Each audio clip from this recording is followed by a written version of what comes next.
안녕하세요. 저는 경기도에 살고 있는 30대 후반 여자입니다. 평소 출퇴근할 때 자주 듣고 있는 사연 열차에 제 사연이 소개된다고 생각하니 벌써 심장이 두근두근 거리는 게 많이 긴장되는데요. 글재주가 없어 더욱 긴장되긴 하지만 최선을 다해 볼 테니 다들 끝까지 함께 해주세요. 그러면 사연 시작해 볼게요. 남편과 전 2년도 채 되지 않은 신혼부부였어요. 남편은 중학교 선생님이고 저는 주간 야간을 오가는 업종의 일을 하고 있었죠. 근무 특성상 주말이란 개념이 따로 없었고 주간과 야간을 오가는 일이었기에 휴무가 맞지 않는 주말은 혼자 시간을 보내야 하는 남편이 걱정이 되더군요. 선생님이란 직업이 워라밸이 좋잖아요. 근무 시간도 좋고. 퇴근 시간이 빠른 남편에 비해 저는 저녁에 출근할 때도 많았어요. 제가 이런 걱정을 할 때마다 남편은 이렇게 말해주었어요. 에이, 별 걱정을 다 한다. 우리 연애할 때도 그랬는걸 뭘. 나 혼자 잘 놀아. 알잖아. 날씨 좋으면 등산도 가고 낚시도 다니고 가끔 친구들끼리 캠핑도 다녀오기도 하니까 내 걱정은 전혀 하지 말고 이래. 난 정말 괜찮아. 그래. 조금만 더 혼자 놀아. 나 인사이동 시즌 곧 다가오니까 그때 기회 봐서 부서 이동하려고 계획 중이니까. 이렇듯 남편은 혼자서도 잘 놀고 있었고 전 저대로 남편과 더 많은 시간을 함께하기 위해 인사이동 시즌을 기다리고 있었죠. 이런 저희 부부에게 조금의 문제가 있다면 시댁이었어요. 연봉은 제가 남편보다 더 높은데도 불구하고 시댁에선 절 못마땅해 했어요. 그 이유는 바로 제가 남편과 같은 선생님이 아니란 사실 때문이었는데 그것도 저에게는 참 어이가 없었어요. 결혼 이야기가 오갈 때는 전혀 이런 말을 꺼낸 적도 없었고 오히려 돈 더 잘 버는 저에게 능력이 좋다며 반대하기는커녕 반기는 분위기였죠. 그랬던 시댁이었는데 결혼 1년 차가 지났을 때부터 점점 이런 말을 하곤 하더라고요. 우리 며느리도 우리 아들 같은 학교 선생님이었으면 얼마나 좋아. 교육자 부부, 이 얼마나 어감도 좋고 듣기만 해도 흐뭇하니.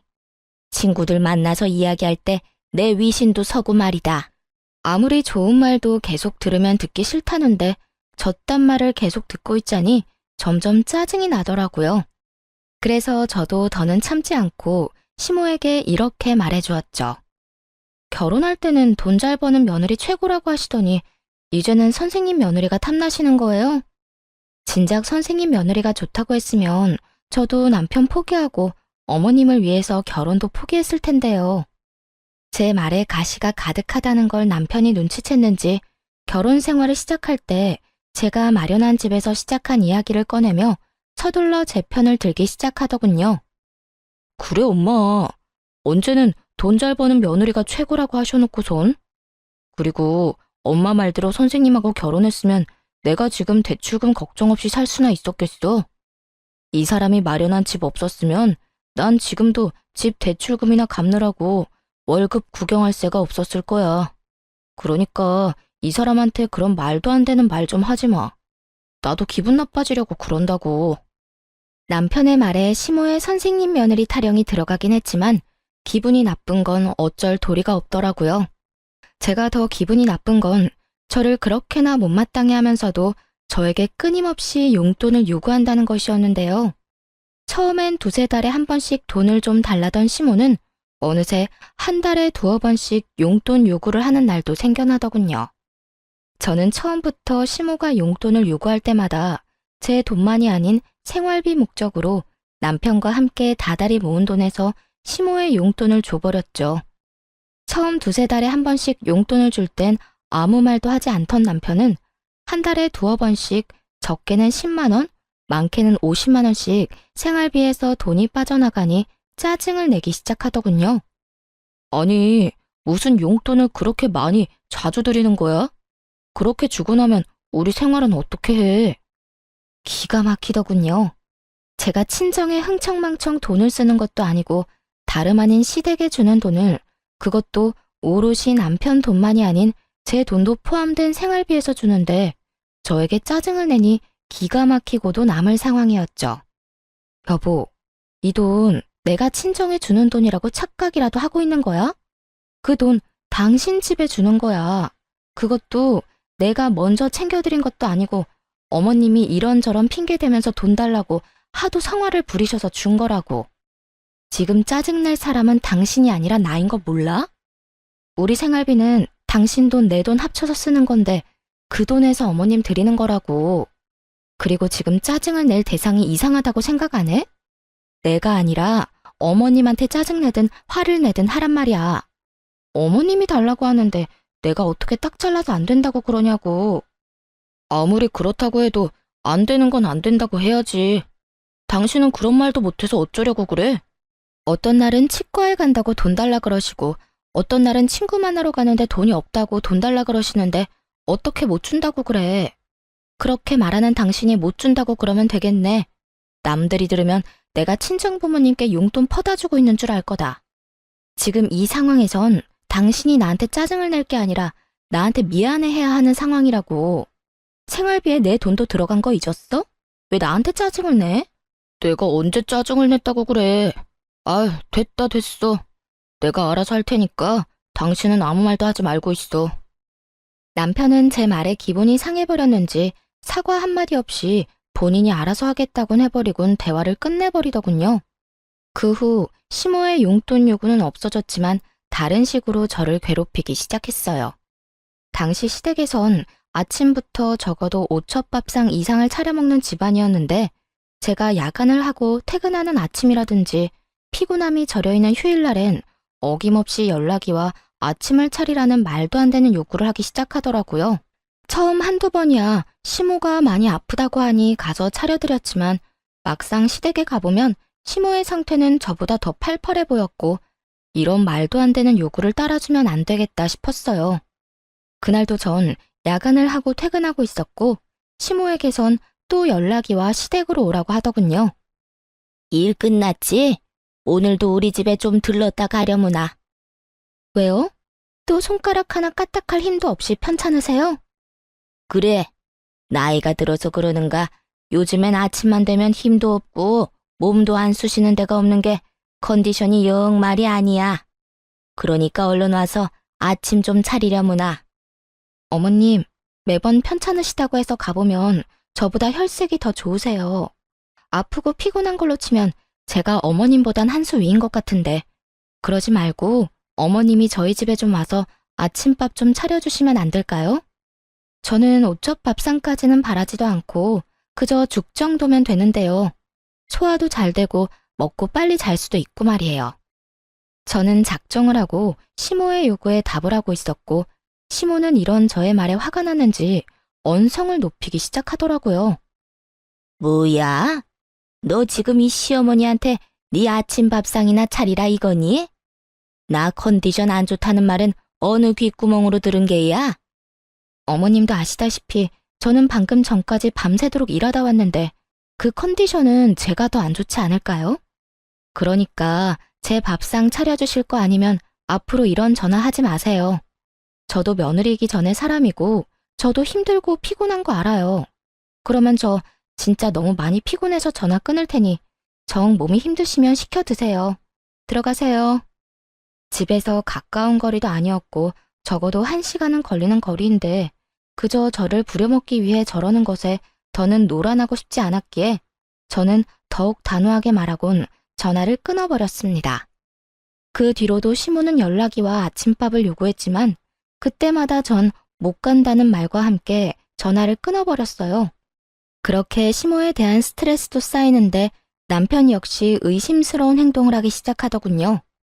남편은 여전히 제가 일하는 주말엔 낚시하러 다닌다거나 여러 취미 생활을 했는데 다른 때와 마찬가지로 낚시를 하러 갔다며 물고기를 낚은 사진이 왔더라고요. 대어를 낚은 사진이었는데 밝게 웃고 있는 남편의 뒤로 거울에 남편의 사진을 찍어주고 있는 여자의 모습이 보이는 것이 아니겠어요? 흐릿하고 작은 여자의 실루엣이었지만 저는 한눈에 그 여자가 남편의 학교에서 함께 일하는 처녀 선생님이라는 걸 단박에 알 수 있었어요.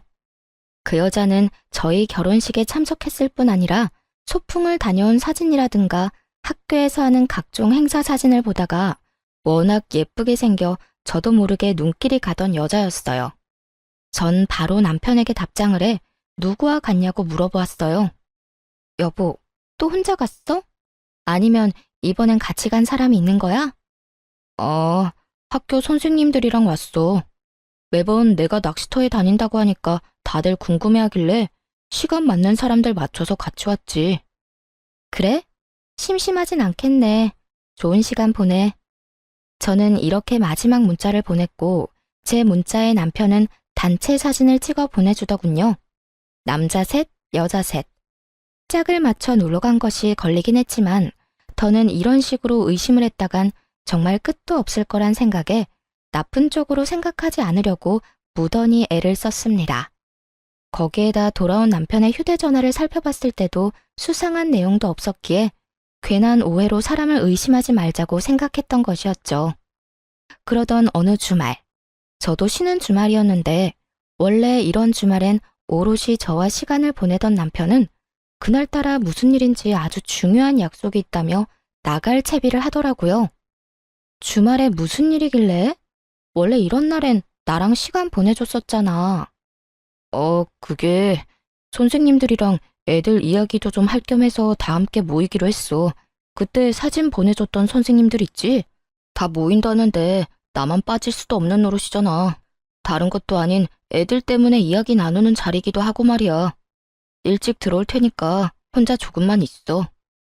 처음엔 그럴 수도 있다고 생각했어요.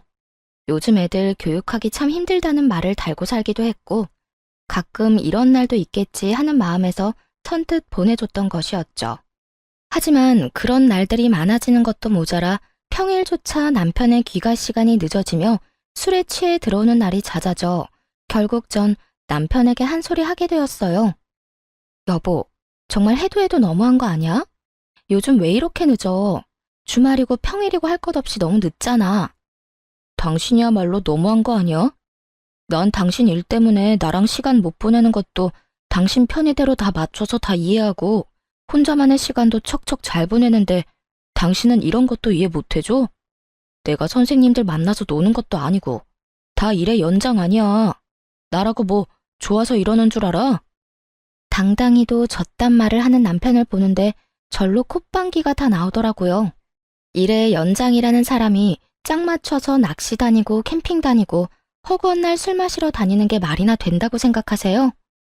제가 본 남편은 그저 늦바람이 난 사람처럼 노는 것에 환장한 사람처럼 보였고 전 제가 느끼는 그대로 남편에게 말해주었어요.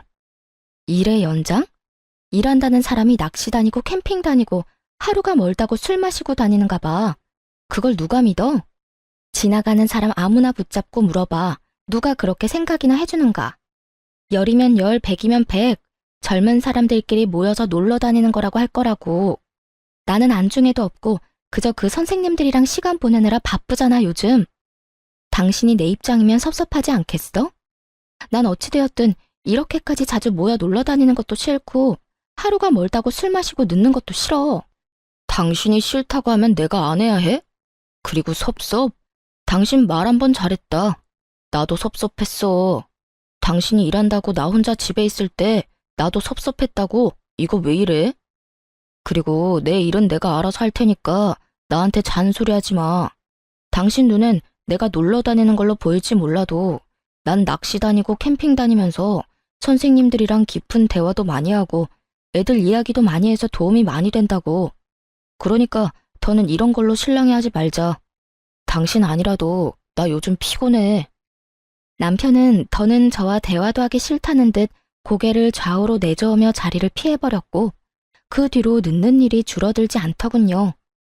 그때까지만 해도 남편의 외도 사실은 전혀 상상치도 못했던 일이었기에 더는 우리 사이가 멀어지는 것이 너무나도 싫었던 저는 어떻게 해서든 잘 살아보려고 애썼어요.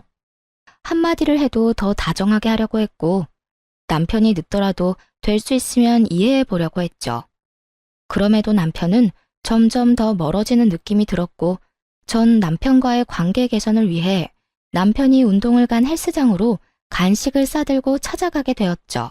오랜만에 함께 데이트도 할 겸 해서 헬스장 1층에 있는 커피집에서 운동을 끝낸 남편이 나오길 기다리고 있는데 그 예쁜 동료 여선생이 가게로 들어오더군요. 우연이라고 하기엔 그 모든 상황이 의심스러웠던 저는 황급히 여선생의 눈을 피해 구석진 자리로 피했고, 얼마 지나지 않자 남편이 카페로 들어와 여선생의 맞은편에 앉았어요. 그 후 100% 정확하게는 듣지 못했지만 웃으며 나누는 대화와 서로의 머리카락을 만져주는 모습 등 다정한 연인의 모습과 다름이 없는 두 사람의 행동에 남편의 외도를 확신하게 되었습니다. 자기야, 여기. 왜 이렇게 빨리 왔어? 오늘 운동 길게 한다더니. 자기가 여기까지 왔다는데 내가 운동이 되겠어? 자기 밑에서 기다린다는 연락 받자마자 씻고 내려왔지. 으이그, 난 괜찮은데. 머리카락에 물기 있는 것 좀 봐. 머리라도 다 말리고 오지. 그나저나 그 여자는 어때? 이혼 이야기 나올 것 같아? 우리 집에서 요즘 난리야. 만나는 사람 있으면 빨리 데리고 오라고. 곧 이혼 이야기 나올 것 같아. 나도 집에서 말 한마디 걸지도 않고 묻는 말에 대답만 하고 있거든. 집사람은 어떻게 해서든 풀어보려고 했는데 내가 반응이 없으니까 점점 지치는 눈치더라고. 정말? 다행이다. 그러면 우리 집에는 조만간 인사 온다고 할게. 그런 줄 알고 자기도 옷도 새로 좀 사고 미용도 좀 하고 해. 우리 아빠 깔끔한 거 좋아하셔. 양복도 싸구려 말고 가격대 좀 있는 거 사 입고. 걱정하지 말고 날짜 정해지면 이야기나 해줘. 정신이 멍해지더라고요. 아무리 우리 사이가 멀어졌다고 한들 결혼한 지 얼마나 됐다고 벌써부터 다른 여자들 만나나 싶기도 했고, 내 눈앞에 펼쳐진 현실이 꿈이길 바라고 또 바라기도 했고요. 거기에다 단순한 외도라고 해도 정신이 나갈 지경인데 아예 저와 이혼을 하자마자 재혼까지 할 생각을 하고 있다니 정말 하늘이 노랗더라고요. 하지만 가혹한 현실은 모든 제가 처한 사실이었고, 그 자리에서 두 사람에게로 다 뒤집어 엎어버리고 싶은 걸 겨우 참고 집으로 돌아왔어요. 그날 밤 몰래 남편의 휴대전화를 살펴본 결과 여전히 남편의 휴대전화는 깨끗했고, 전 잠든 남편의 차 열쇠를 찾아 블랙박스를 살펴보았어요. 휴대전화는 다 지웠더라도 블랙박스는 어찌하지 않았겠지 싶었거든요. 아니나 다를까 남편의 블랙박스는 모두 외도 증거를 담고 있었고, 온갖 충격적인 대화가 다 녹화되어 있더라고요. 자기야, 다음 주에는 선생님들한테 캠핑 가자고 하자. 어차피 다들 1박 안 한다고 하니까 나도 같이 집으로 가는 척하고 돌아오면 돼. 그래, 자기가 캠핑이 좋다고 하면 캠핑하러 가면 되지. 그나저나 나 이혼하면 자기랑 재혼쯤은 언제쯤 하는 게 좋을까? 너무 빨리 하면 다들 보는 눈이 곱지 않을 것 같은데. 타이밍 보고 될 수 있으면 빨리 하면 되지. 남일 3일이면 다 잊는다고? 자기 이혼한 것도 우리 재혼하는 것도 며칠 못 가 다 잊힐걸? 일단 이혼이나 해. 이혼만 하면 자기는 탄탄대로야. 우리 아빠 탱탱학교 교장 선생님인 거 알지? 인맥도 장난 아니고 그만큼 파워도 장난 아니야. 일단 이혼하고 우리 집에는 자기 초혼이라고 속이고 재혼부터 빨리 하면 돼. 그리고 아기도 빨리 가지고 말이야. 역시 우리 자기 똑똑하다니까. 그런데 재혼 사실 숨겨도 되겠어? 나중에 들키기라도 하면 큰일 날 텐데. 자기랑 나랑 조용하고 있으면 누가 알겠어. 그리고 나중에 혹시나 하는 상황 때문에 아기부터 빨리 낳자는 거야. 설마 애까지 낳았는데 우리 아빠가 이혼하라고 하시겠어? 속이는 게 마음에 걸리긴 하지만 자기 재혼이라는 사실 우리 아빠가 알기라도 하면 결혼 승낙은커녕 얼굴도 안 본다고 하실걸? 하긴 자기가 나 때문에 고생이 많네. 어찌되었든 고마워. 난 이제 자기 덕분에 탄탄대로 꽃길만 걷겠네. 당연하지. 나한테 잘해? 들어보니 두 사람은 무리지어 다니며 다 같이 1박까지 한 것이 아니라 남편은 낚시터나 캠핑장에 계속 있고 상간녀는 무리와 함께 집으로 돌아가는 척을 하다가 다시 돌아와 남편과 시간을 보내는 방법으로 둘만의 시간을 보냈던 것이더라고요. 이로써 이혼에 필요한 증거들은 모아졌고 전 복수를 계획하게 되었습니다. 두 사람의 대화를 들어봤을 때 상간녀의 아빠는 옆 동네 사립고등학교 교장 선생님으로 교육자 집안에 꽤 집착하는 걸로 보이더군요. 남편 역시 상간녀가 젊고 어린 것도 있지만 이런 상간녀의 조건 때문에 더욱 상간녀에게 잘 보이려 애를 쓰고 있더라고요. 두 사람은 저와 이혼을 될 수 있으면 빨리 한 후 재혼 역시 서두를 생각을 하고 있었고 그렇게 자신들의 앞날은 꽃길일 거라 확신하고 있었죠. 전 이 모든 걸 산산조각 내주어야겠다고 생각했고 저의 계획은 바로 다음 날부터 시작되었어요. 전 우선 블랙박스 복사본을 상간녀의 아빠 학교로 보내버렸어요. 상간녀가 워낙 자랑스럽다는 듯 학교 이름을 언급해주는 바람에 쉽게 복사본을 보낼 수 있었죠. 그 다음 복사본은 남편과 상간녀가 일하는 학교 교장실로 보내버렸어요. 퀵 배달 기사분이 친절하게도 직접 교장 선생님께 전달을 해주었다는 연락까지 주셨고 전 별다른 걱정 없이 집에서 두 사람을 기다리고 있었죠. 학교 점심시간이 되자 두 사람은 득달같이 집으로 왔고 저를 향해 온갖 비난의 말을 쏟아내기 시작하더군요. 여보세요? 당신 남편 바람 피우고 있는 걸 알았으면 조용히 이혼이나 할 것이지. 학교 교장실로 그런 걸 보내면 어쩌자는 거예요. 다 같이 망하자는 거야 뭐야? 일에서 못 배운 것들은 상종하면 안 되는 건데 굳이 이렇게까지 해서 내 앞길을 막았어야 했어요? 나도 배울 만큼 배웠고 나도 좋은 대학, 좋은 성적으로 졸업했어. 그리고 진짜 상종 못할 인간은 너 아니니? 남의 남편이랑 노란한 주제에 뭘 잘했다고 여기까지 찾아와서 큰 소리야? 불륜이나 저지른 주제에 앞날이 창창할 줄 알았니? 남편 간수 똑바로 안 한 사람이 잘못이지 내가 잘못인가요? 그리고 내 앞날은 이까진 일로 안 무너져요. 우리 집이 어떤 집인데. 이까짓 학교 그만두고 다른 학교 다시 다니면 되거든요? 어디 비빌 언덕 없는 자기랑 같은 줄 아나. 상간녀는 시골에 계시는 저희 부모님과 자신의 부모를 비교하며 비아냥거리기 시작했고 남편 역시 그런 상간녀의 편을 들며 저를 나무라기 시작하더군요. 그러니까 당신이 그런 짓 한다고 해서 복수가 될 것 같아? 우리가 당신 뜻대로 무너질 것 같아? 얼마나 보고 배운 게 없으면 그딴 교양 없는 짓거리를 해. 오늘 우리가 얼마나 개망신 당한 줄이나 알아? 정말 누가 할 말을 누가 하는 것인지 알 수가 없는 상황이더군요. 거기에다 아직 앞날이 꽃밭일 거라 확신하는 걸 보니 아직 상간녀의 본가에선 아무런 연락을 받지 못한 것 같기도 했고요. 그 잘난 교장 아빠가 상간녀에게 연락을 하길 기다리려고 했지만 저딴 식으로 기고만장한 꼴을 더는 볼 수 없어 모든 사실을 알려주기로 했죠. 당신은 정신이나 좀 차려. 누가 할 말을 누가 하고 있는 거야? 교양? 보고 배운 게 없어? 그건 내가 할 말이라고 생각 안 하니? 지금 교양 없이 더러운 외도나 저지르고 있고 보고 배운 것도 없이 적반하장으로 화를 내고 있는 사람이 누군데 그딴 소리를 나한테 하는 거야? 그리고 지금 아주 큰 꿈을 꾸고 있는 것 같은데 내가 모든 사실을 안 이상 그 꿈도 물거품이 될 거라고 생각 안 하니? 뭐라고? 당신 그게 무슨 말이야? 또 무슨 짓을 한 거야? 그러게, 이 여자가 지금 뭐라고 하는 거야? 설마, 아니죠? 아니긴, 내가 당신들 학교에만 복사본을 보냈을 것 같아? 너네가 어느 학교 어느 교장실에 누가 있는지 친절하게 알려줬는데 그런 눈으로 봐도 소용없어. 이미 복사본은 네가 비빌 언덕인 네 아빠한테도 보내버렸고 잘 전달되었다고 연락도 받았으니까. 그제야 모든 사실을 한 두 사람은 얼굴이 사색이 된다 싶더니 저에게 득달같이 달려들더군요. 거짓말이지? 당신 나랑 지혜 골려주려고 거짓말하는 거잖아. 당신이 정말 그런 짓을 했으면 앞으로 내 앞길은 누가 닦아주냐고. 자기는 지금 자기 출세 따위가 문제야? 우리 아빠가 알면 나 집에서 쫓겨나는 건 둘째치고 영까지 끊길 수도 있다고. 내가 어떻게 해서든 아빠 눈에 들어야 당신한테도 기회가 간다는 거 몰라? 저기요, 정말 우리 아빠한테 그 복사본 보낸 거예요? 아니죠. 내가 뭘 그렇게 잘못했다고 그렇게까지 해요. 제발 아니라고, 거짓말이라고 해줘요. 뭘 그렇게까지 잘못했냐고? 간통죄가 폐지됐다고 불륜이 정당화된 줄 아니?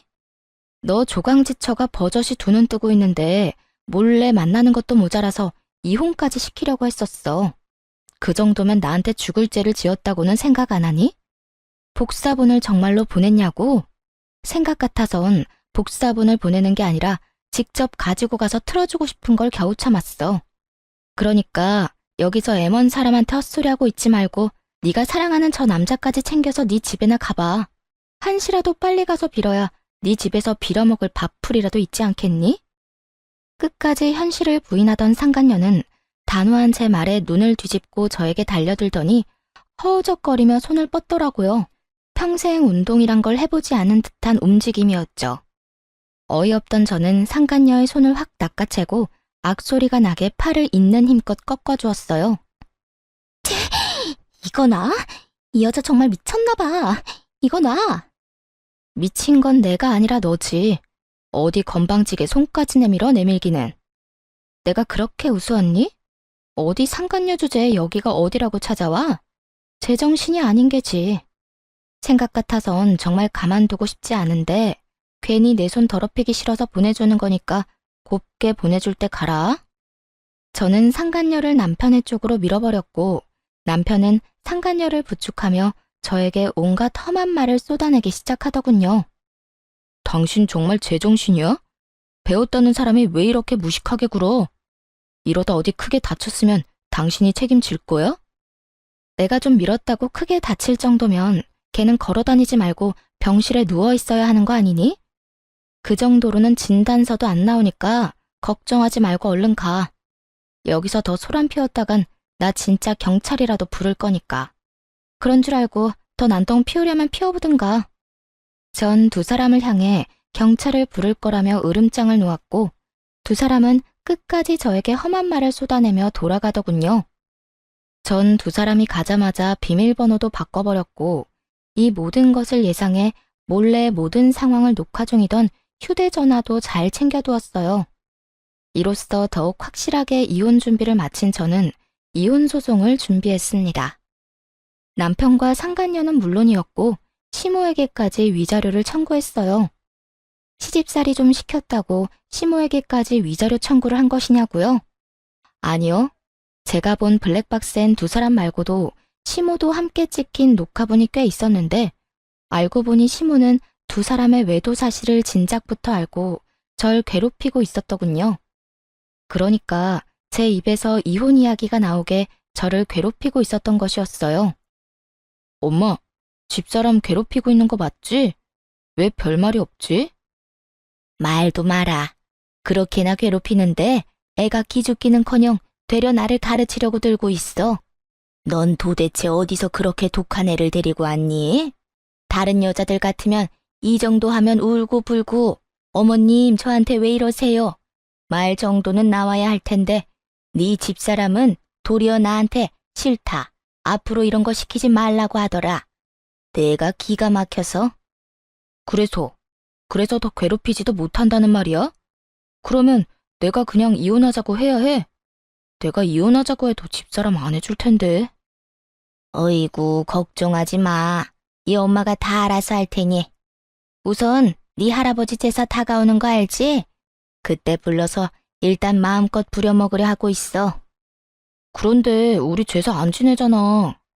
그러니까 더 화나는 거지. 이때까지 한 번도 지낸 적 없었던 제사를 갑자기 지낸다고 하면서 부려먹으면 더 화나지 않겠니? 다른 사람도 아닌 할아버지 제사라는데 안 올 수도 없을 테고. 그쯤 되면 시집살이도 그런 시집살이가 없다는 생각이 들면서 그냥 확 이혼하고 싶을 테니 조금만 기다려. 이야, 대단하네 우리 엄마. 고마워 엄마. 내가 재혼해서 잘 풀리면 엄마한테 정말 잘할게. 그래, 잘 좀 해. 그러게 진작 같은 학교 선생님을 만났으면 이런 고생은 안 해도 됐을 텐데. 어찌되었든 넌 아무 걱정하지 말고 재혼 준비나 잘 해놔.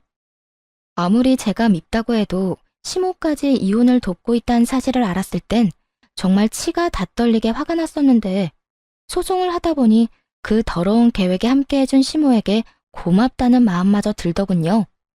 그 덕에 저는 받을 위자료도 더 많아졌고 기분도 통쾌해졌으니까요.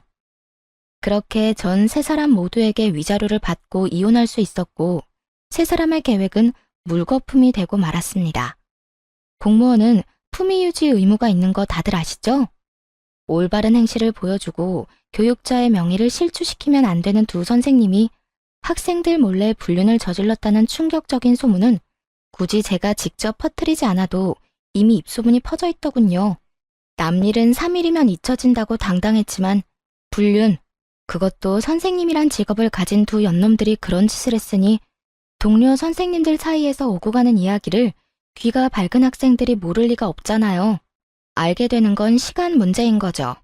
3일이 아니라 한 달이 지나도 잠잠해지지 않고 오히려 학생들은 두 선생님을 대놓고 무시할 정도로 수업 태도가 좋지 않았대요. 그리고 교장 선생님은 이미 알고 계시니 징계도 당연 들어갔고요.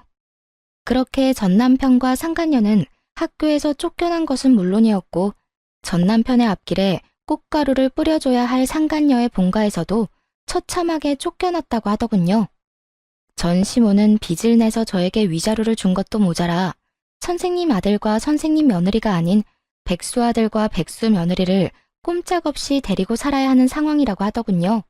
그렇게 자랑스럽게 여기던 아들이 순식간에 백수 이혼남이 되었으니 전 시모는 아주 억장이 무너졌는지 골골거리며 누워 지낸다더군요.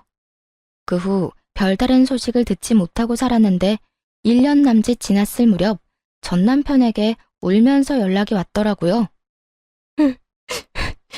여보, 나야. 잘 지내? 미쳤어? 여보라고? 혹시 너 치매 걸렸니? 우리 사이가 아직 혼인관계라고 착각하는 건 아니지? 갑자기 전화해서 왜 우는 소리야? 그게 그 여자 도망갔어. 바람도 병이라고 하더니 이번엔 학원 원장이랑 바람나서 도망갔다고. 심지어 그 남자도 유부남인데 말이야. 이게 말이나 돼? 어떻게 나한테 이럴 수가 있냐고. 전 남편은 생각이란 없는 사람처럼 울고불고하며 저에게 하소연을 쏟아내기 시작하더군요. 들어보니 학교에서 쫓겨난 두 사람은 학원가를 전전하며 취업 자리를 알아봤지만 불륜 딱지가 제대로 붙어버린 두 사람의 취업은 쉬운 일이 아니었죠. 그러는 와중 상간녀는 학원에 취업이 되었는데 그 원장과 바람이 났고 그 원장 역시 유부남인데 바람이 나서 도망을 갔다며 하소연하는 전 남편을 보니 참 한심하다는 생각이 들더군요. 너야말로 참 가지가지한다. 네 부인이 다른 유부남이랑 바람나서 도망간 이야기를 왜 나한테 하는 거야? 그렇게 친구가 없니? 내가 무슨 네 친구쯤으로 착각하는 것 같은데 나 네 친구 아니고 너 새끼랑 이혼한 전부인이야. 그것도 네가 바람 피워서 헤어진 전부인.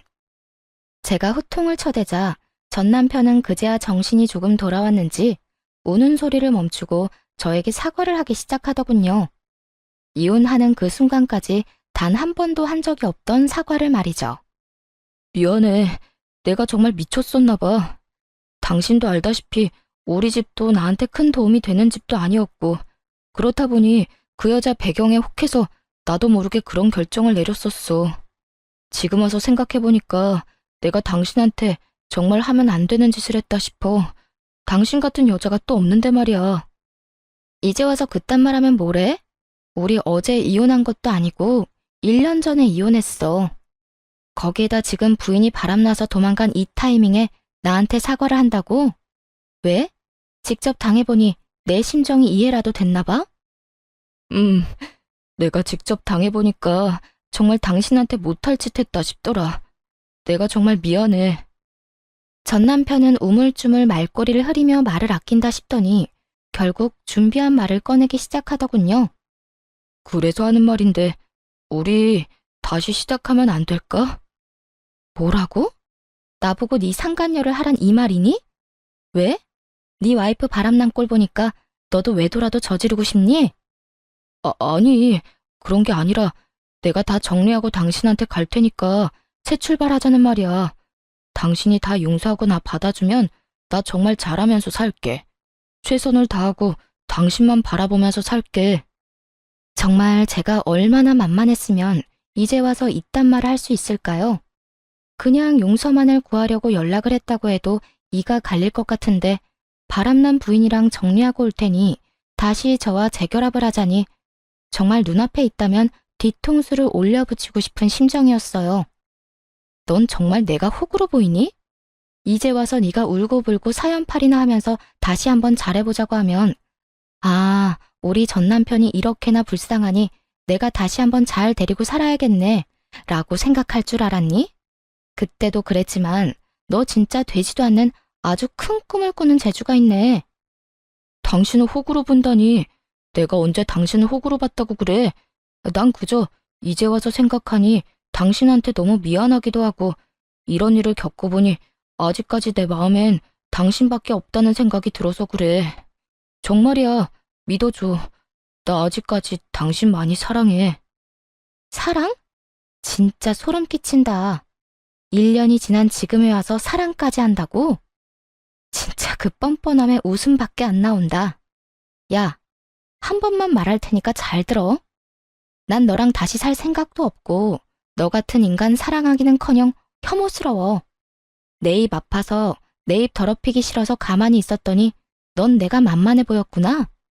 다신 연락도 하지 말고 그 헛된 꿈에 나까지 엮지도 마. 여보, 제발. 내가 이렇게 빌게. 나 진짜 이러다 폐인 될 것 같아서 그래. 내 인생 망할 것 같아서 그렇다고.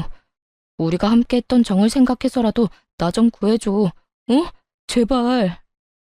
저는 곧장 전화를 끊어버렸고 그 후에도 연락이 왔지만 다 차단을 해버렸어요. 그렇게 그 인연도 정말 끝이라고 생각했는데 몇 달 뒤 생각지도 못한 전 시모에게서 연락이 왔더라고요.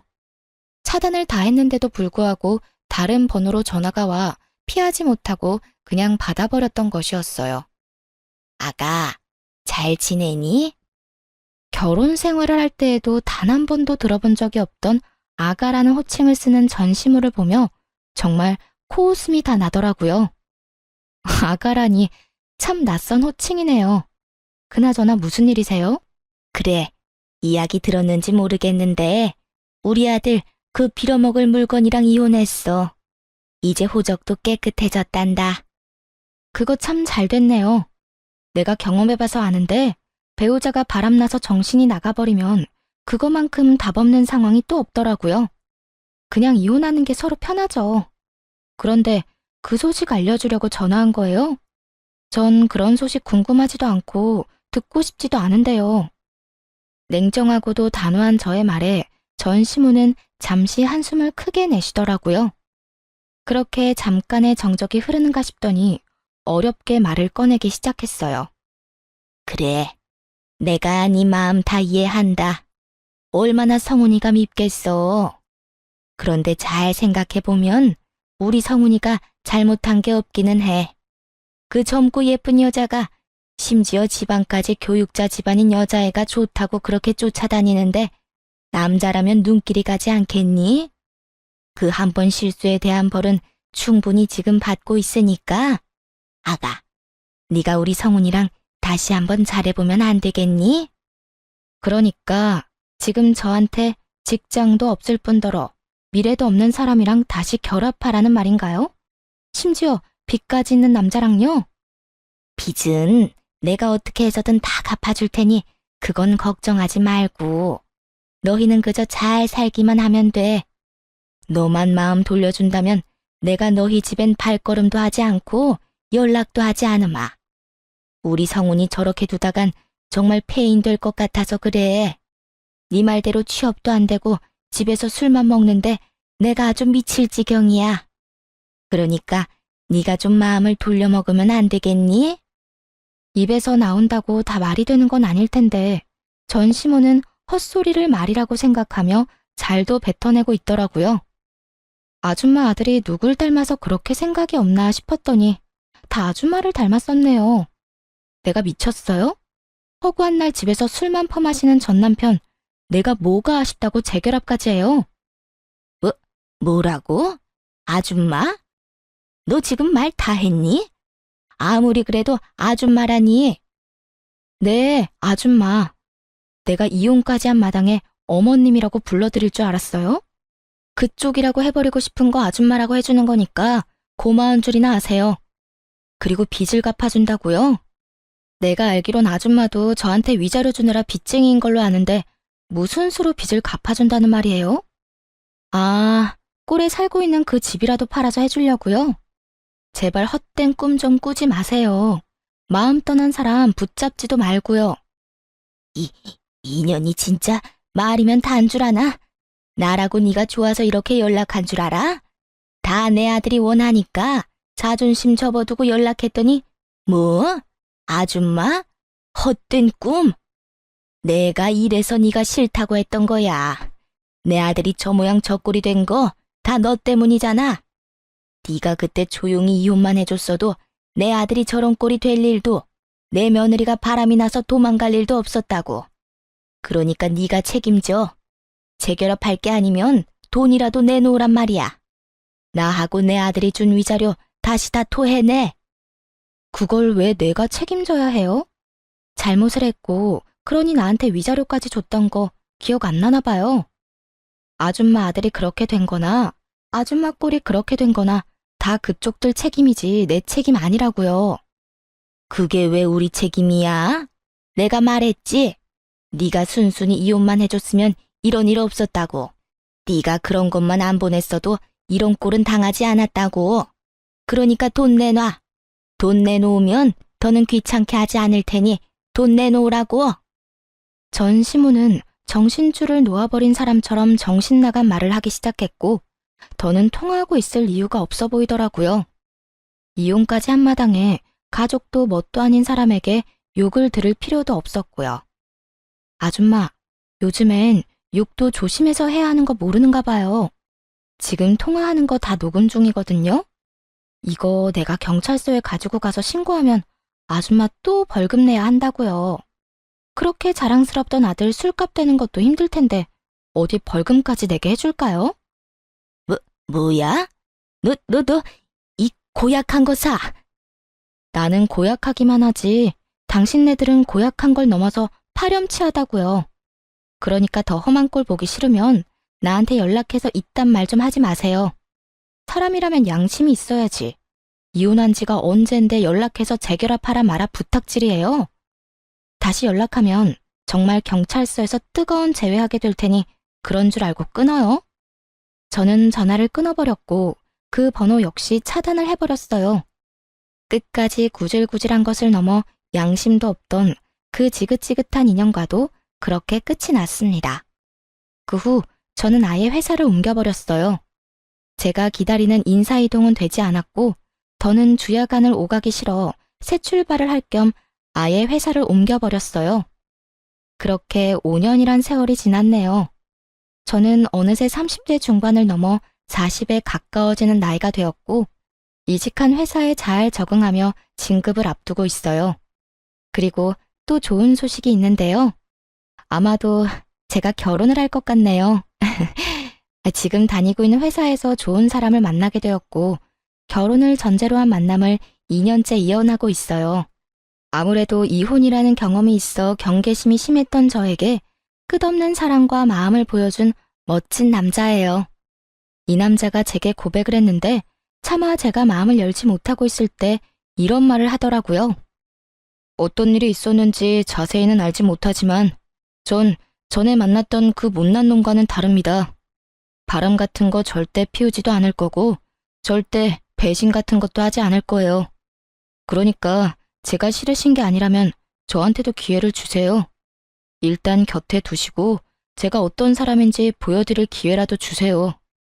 그렇게 곁에 둬보고도 제가 아니라고 하면 저도 군말 없이 물러나겠습니다. 이렇게까지 말하는 남자친구를 보며 저는 일단 곁에 두고 지켜보기로 했고 그렇게 연애하는 내내 한결같은 남자친구의 모습에 진지한 만남을 이어가게 되었어요. 다행스럽게도 남자친구의 집에서도 이런 저를 어여쁘게 여겨주고 계세요. 많이 걱정했었는데 예비 시부모님 모두 참 인자하고 좋으신 분들이더라고요. 조만간 나를 잡을 예정인데 제가 애정하는 채널에서 저의 마음 아팠던 과거를 훌훌 털어내버리고 새 출발해보려고 합니다. 지금은 한결같은 사람이 앞으로 한평생을 한결같으리라는 보장이 없긴 하지만 적어도 전 남편과는 다른 남자라는 걸 확신할 수가 있네요. 저 역시도 안일하게 행동하지 않고 남편을 위해 노력하며 우리의 행복을 위해 잘 살아보려고요. 두 번의 실패는 하지 않도록 다들 응원해 주실 거죠? 사연을 들으시는 모든 분께도 아낌없는 응원을 보내며 저는 이만 물러가 볼게요. 긴 글 함께 해주셔서 감사합니다. 다들 행복하세요.